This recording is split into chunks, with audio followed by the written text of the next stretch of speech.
Bonjour, bienvenue dans l'Atelier Librairie, le livre voyageur animé par Fabienne Roch et moi-même, Bruno Lalonde. Vous savez, ma librairie a toutes sortes d'intellectuels qui la fréquentent. Je suis nourri quotidiennement par leurs réflexions et je dois avouer que c'est un bonheur pour moi d'ouvrir ma boutique tous les jours parce que je suis sûr d'être nourri intellectuellement. Je suis sûr d'entendre une phrase, une réflexion qui va alimenter ma propre réflexion. Et moi-même, vous le savez, je balance ce que je pense. En y repensant, parfois, je ne suis pas toujours d'accord avec moi. Mais ça, c'est une autre histoire. Et j'ai eu deux, trois conversations comment je dirais, qui ont configuré les unes avec les autres, qui se sont presque pas entrechoquées, mais qui se sont frôlées, qui se sont, ils ont rhizomique, ils ont rhizomé, dis-je. Ils ont fait des rhizomes. Hein? Alors voilà, hier, il y a un monsieur qui fréquente ma librairie qui affirmait, ce à quoi je suis totalement d'accord avec lui, nous vivons l'âge d'or des livres. C'est un âge d'or incroyable. Jamais on a publié autant. Jamais on en a écrit autant. Jamais la parole s'est autant libérée. Et quant à moi, évidemment, les plateformes allant se multipliant, chacun d'entre nous est devenu une plateforme, eh bien, c'est sûr que ça peut être cacophonique. Chacun a envie de parler. Certains ont envie d'écouter. Mais chacun a envie de dire ce qu'il a à dire. Ça, c'est la première chose. La première chose, nous sommes dans un âge d'or de livres. Les livres se multiplient. Chacun d'entre nous peut, derrière son écran, avec un petit logiciel, se fabriquer, et avec son imprimante, se fabriquer son propre livre. Il peut, grâce aux plateformes, fonder une communauté autour de son écriture, autour de sa parole, et, et simplement non pas vivre de sa plume, parce que peut-être vivre de son écran, vivre de son clavier, peut-être cette idée-là, pour beaucoup, sera absolument impossible à réaliser, mais on ne vit pas de sa plume. Ça, c'est une autre histoire. Mais tout ça pour vous dire qu'aujourd'hui, avec les moyens technologiques, c'est facile. Pour quiconque a envie d'écrire un livre, c'est facile de le faire. Il n'y a plus besoin d'attendre l'assentiment des éditeurs, il n'a plus besoin d'avoir de faire valoir, n'a plus besoin des instances. Chacun s'impatronise comme sa propre instance. Il faut accepter en contrepartie de récolter soit du dégoût, soit du mépris, soit de l'indifférence. Et parfois, évidemment, on adhère à ce qu'on fait. Ça, c'est la première chose. La deuxième chose, le mandat de la grande bibliothèque est de archiver toutes les archives, tous les documents écrits et une partie des documents numériques. Mais voilà. Je ne suis pas sûr. C'était ça aussi parce qu'on a eu cette conversation-là, ce client-là et moi, et ce qu'il disait rejoignait ma pensée. Je le pense déjà depuis un moment. Et on en discutait, il n'y avait pas de débat, on était tous les deux d'accord. Alors, je me permets de vous dire, de vous dévoiler la teneur, le contenu de cette conversation-là. Si on prend une journée comme aujourd'hui, le 18 mars 2019, il y a combien d'utilisateurs de plateformes au Québec? Combien de gens sont sur Facebook qui vont partager des commentaires? Moi, par exemple, je suis très actif. Vont partager des vidéos, vont partager des réflexions, les réflexions des autres, qui vont être des agrégateurs. D'abord, ils vont être des fabricants de contenu, ils vont partager des contenus, et ils vont être également des agrégateurs, c'est-à-dire ils vont vous renvoyer à d'autres formes de contenu qu'ils vont partager. Nous ne sommes plus... Et ça, il faut bien comprendre une chose, ce qui se joue là en ce moment, c'est une plus grande révolution que celle de Nuremberg. C'est comme si chacun était à la fois Gutenberg, à la fois Rabelais, à la fois Montaigne, à la fois lecteur de Montaigne. Vous voyez? On est tous devenus des producteurs. Alors, c'est pas rien, ça, là. Même, Ils sommes tous devenus des intellos. Évidemment, les instances, soit gouvernementales, soit universitaires, soit savantes, n'arrivent pas à comprendre ce qui se joue en ce moment. Alors, je reviens sur mon exemple de la Grande Bibliothèque. Alors, que fait la Grande Bibliothèque? Elle se porte acquéreur des documents format papier, que ici, du patrimoine québécois, de ce qui se fait en ce moment. Elle thésaurise également les prospectus administratifs de l'État. Tous les renseignements de l'État, de tous les ministères, sont numérisés et archivés. Voilà ce qu'elle fait. Voilà ce qui est son mandat. Et voilà ce dont elle s'acquitte. Mais qu'en est-il de ces millions d'écrivains ou d'écrans 20, comme le disait, comme le disait le spécialiste de ces questions. Le nom m'échappe en ce moment. Vidéo improvisée, comme d'habitude. J'ai le bonnet, voilà. Des écrans 20. Nous sommes maintenant des millions d'écrans 20. Des millions d'agrégateurs. Juste au Québec. Et même pas besoin de savoir lire et écrire, à la limite. Un enfant de 5 ans peut disposer d'un clavier. D'ailleurs, ils le font avec assez de virtuosité. Je vous raconte quelque chose. Quand j'ai commencé mes vidéos, mes premières vidéos, en décembre 2011, une éternité déjà, je ne dis pas que je suis un pionnier, il y en avait d'autres qui le faisaient, là, évidemment. J'avais ma chaîne YouTube et je lisais des extraits de texte et j'ai commencé à prendre de l'élan, j'ai commencé à prendre de l'expérience aussi. Je me souviens des premières vidéos, j'avais le trac, j'avais même pas conçu qu'au fond, je n'avais rien qu'à pas les partager, mes vidéos. J'avais même à pas les diffuser. Je n'avais pas à me préoccuper de ça. Mais c'était très important pour moi. Je savais qu'il y aurait quelqu'un qui recevrait les vidéos. Alors donc, les toutes premières vidéos, j'avais une cliente à ma librairie à Côte-des-Neiges qui s'était rapidement abonnée à ma chaîne. Une fois, elle m'a blâmé sévèrement. Mais ça, je vous raconterai ça peut-être une autre fois. C'est arrivé de déraper. Quelqu'un des motifs. Donc, j'y vais, je dis ce que je pense, puis après, je dis, on n'a peut-être pas dû dire ça. En tout cas, une fois, elle m'a engueulé vertement sur une vidéo que j'avais faite sur Grégory Charles. Elle était costaude. Une vraie vidéo d'humeur, avec des accents à la Léon Blois, des accents d'imprécateur. Ouais. Enfin, Léon Blois, lecteur de Lautréamont, l'oubliez pas.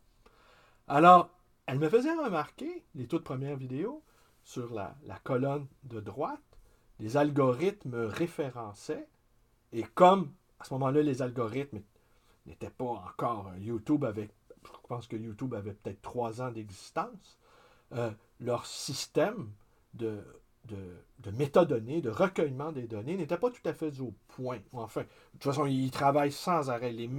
Les algorithmes se multiplient, se juxtaposent, permutent, vont chercher de l'information. C'est devenu, même pour la recherche, vous le savez, vous voulez vérifier une citation, juste le travail d'une vérification. Il y a à peine 10 ans ou 20 ans, c'était des heures et des heures de recherche dans les livres. Aujourd'hui, vous tapez la citation approximative sur Google et il va vous donner la citation exacte et la page, dans quel livre c'est tiré, la page, le paragraphe même. Vous pouvez le surligner si vous voulez. C'est d'une facilité déconcertante. On ne cherche plus, on trouve, selon le mot de Picasso. Alors, elle me faisait remarquer, cette dame, qu'il n'y avait que des enfants qui sur les algorithmes, me renvoyaient qu'à des enfants, qu'à des vidéos de petits garçons et de petites filles. Alors, elle s'en était ouverte à moi en trouvant que cela était pas mal inquiétant. Puis moi-même qui avais remarqué cette chose, je me disais, c'est quand même bizarre. D'autant plus que, je lisais des auteurs assez sérieux quand même, où j'énonçais, on va dire, des idées d'adultes, et de me retrouver comme ça, en compagnie d'enfants qui, On sait bien que la vérité sort de la bouche des enfants, mais remarquez, je ne suis plus un enfant depuis très longtemps et je ne souhaite pas y retourner. Hein. Je ne souhaite pas, même si la maternelle c'est pour les 4 ans maintenant, bientôt, je souhaite pas. J'aimerais bien refaire mon école primaire, cependant. Ça, j'aimerais ça. J'aimerais ça fonder une école primaire pour adultes. Ça, j'en ai déjà parlé. Ben, enfin, peut-être que je vais finir comme ça. Après mes activités de libraire, je vais devenir directeur d'école primaire pour adultes.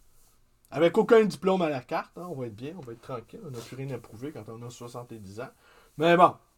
Mais peut-être qu'à 70 ans, on aura envie d'avoir des crayons de couleur, ou jouer de la flûte, ou se chamailler dans la cour d'école. Enfin, bon, en marchette, les marchettes qui s'entrechoquent.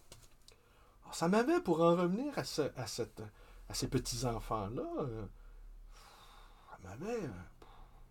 outre le fait que ça m'avait contrarié, ça m'avait quand même inquiété. Mais au fur et à mesure que je commettais des vidéos, eh bien, les algos proposaient des vidéos, bon, ben, on va dire d'adultes. Hein? Et puis, je me suis retrouvé, enfin, parmi les miens. J'étais plutôt content et plutôt soulagé aussi. Hein? On ne souhaite pas ce genre de truc-là, c'est plutôt inquiétant quand même. En tout cas, elle était inquiète pour moi, et puis moi aussi. Alors voilà, je reviens au mandat de la banque, de la BANQ. Ils ne savent pas ce qui se passe en ce moment. Aujourd'hui, juste aujourd'hui, le 18 mars 2019, il va y avoir plein, des centaines, des millions de Québécois qui vont produire du contenu.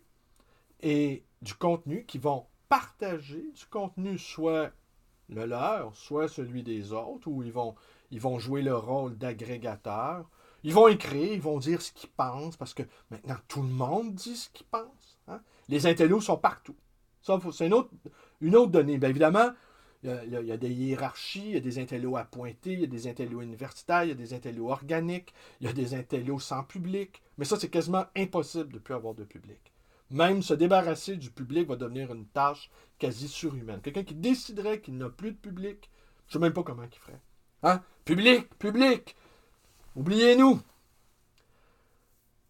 Et donc, imaginons maintenant le scénario qu'un historien archiviste, dans 15 ans, en 2024, décide de comprendre ce qui s'est passé 15 ans auparavant, en 2019, et qui se met à parcourir, pas 2024, vous voyez, 2024, c'est dans 5 ans, 2034, et qui se met à parcourir les archives papier ou numériques, la BANQ, qu'est-ce qu'il va constater? Il va constater qu'il y a beaucoup de livres de poésie ont été écrits, beaucoup d'essais universitaires que personne n'a lus ont été écrits, beaucoup de romans historiques du terroir qui se vendent à des centaines de milliers d'exemplaires ont été publiés, beaucoup de... Mais tout le volet du monde ordinaire, c'est-à-dire vous et moi, ça n'existera pas. Alors, il va y avoir un portrait absolument tronqué de la réalité. On ne pourra pas savoir qu'il y a eu des foires d'empoignade sur les réseaux, que les plateformes se seront multipliées à l'infini, qu'il y aura juste deux sortes, il va y avoir quasiment deux sortes d'informations qui vont prendre toute la place, c'est-à-dire l'information bureaucratique gouvernementale que personne ne lit, ça va être mur à mur, et les livres format papier. Mais tout le reste, ça va pas. Mais tout le reste est devenu plus important que quasiment tout le reste. Parce que nous sommes en train d'écrire le livre collectif. C'est pour ça aussi que les journalistes des grands médias, bon, la presse est en crise, le journalisme est en crise.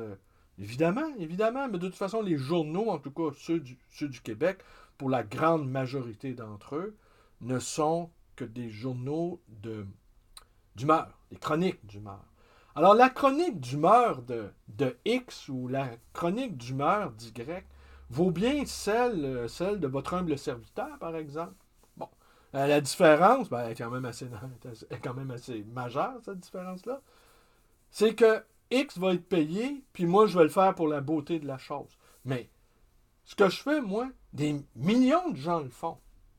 Alors évidemment, c'est un chaos, mais c'est une telle créativité aussi.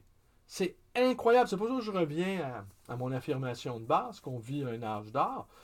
C'est qu'il y a une parole qui se délie. Il y en a qui disent oui, entendre déjà les fascismes revenir, parce qu'il y a des opinions absolument horribles qui sont émises.